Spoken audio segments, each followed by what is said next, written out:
नमस्कार, आप देख रहे हैं पूर्वा न्यूज।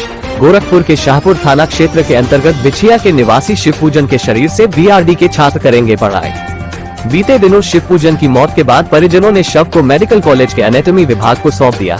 इस पर कॉलेज प्रशासन ने परिजनों के प्रति आभार जताते हुए उनके इस प्रयास की सराहना की।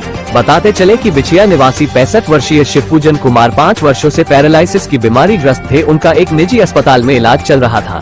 बीते मंगलवार को जिला अस्पताल में उनकी मौत हो गई। मौत से पहले वे अपने बड़े बेटे आनंद राव से देहदान की इच्छा जताई थी। क्या नाम है आपका भैया? मेरा नाम आनंद राव है। आपने अपने पिताजी के जो शरीर को है यहाँ पे डोनेट किया है, क्या ऐसी वजह थी कि आपने अपने पिताजी के शरीर को दान दिया?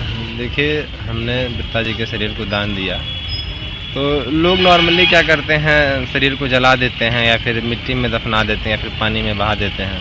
तो कहीं ना कहीं हमें ऐसा लगा कि अगर हम दान करेंगे तो उनके शरीर के जो अंग हैं, उनकी आँखें हैं, उनके जो भी शरीर के अंग ठीक हैं, तो दूसरों में अगर दिया जाएगा तो कई सारी उससे नई जिंदगियाँ मिलेंगी।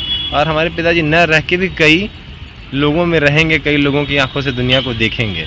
और उसके बाद दूसरी चीज़ की, उससे मेडिकल कॉलेज के जो स्टूडेंट हैं, MBBS की जो पढ़ाई करते हैं, उन्हें पढ़ाई करने के लिए एक भविष्य के अच्छे डॉक्टरों का निर्माण हो सकेगा। तो ये चीज़ें हैं कि कहीं ना कहीं समाज से अलग विचारधारा आई, इसको किया जाए।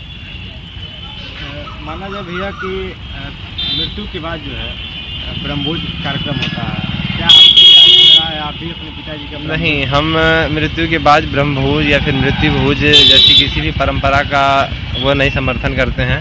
क्योंकि हमें ऐसा लगता है कि जब किसी भी परिवार में किसी की मृत्यु होती है तो वो 4 महीने 6 महीने बीमार रहता है, तो परिवार आर्थिक रूप से टूट जाता है। और उसके बाद आर्थिक रूप से लाखों रुपए का कर्जा होने के बाद, खर्च होने के बाद, एक मृत्यु भोज नाम की जो समाज पे परंपरा का टैग लगा हुआ है कि मृत्यु भोज करना, तो हमारे दिमाग से नहीं समझ में आता है। मृत्यु भोज में लोग आते हैं, कहते हैं गरम पूड़ी ठंडा हो गया, तरह तरह की बातें होती हैं। तो ये तो कहीं से भी समझ में नहीं आता। हमें ऐसा लगता है कि मृत्यु भोज न करके उस समाज के सहयोग के लिए कुछ ऐसे काम किया जाए। जैसे कि हमने सोचा है कि मृत्यु भोज न करके हम अपने पिताजी की याद में 100 पेड़ लगाएंगे, ताकि भविष्य में सालों साल लोगों को फल मिलता रहे, ऑक्सीजन मिलता रहे, छाया मिलता रहे।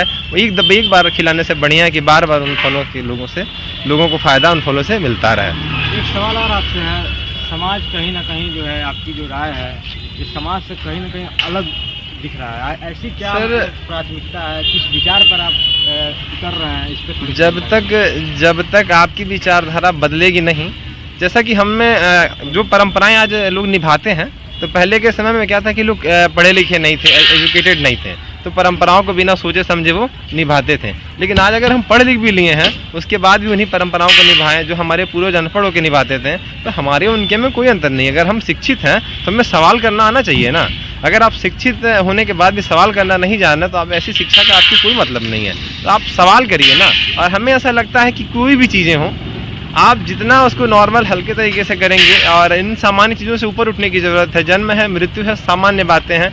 आप फिजूल खर्ची से बचिए, समाज को दिखावे से बचिए, और आर्थिक जीवन में अपने आप को मजबूत बनाइए और अपने आने वाले भविष्य को मजबूत बनाइए और एक अच्छे भविष्य का निर्माण करिए। फिजूल खर्ची से बचिए।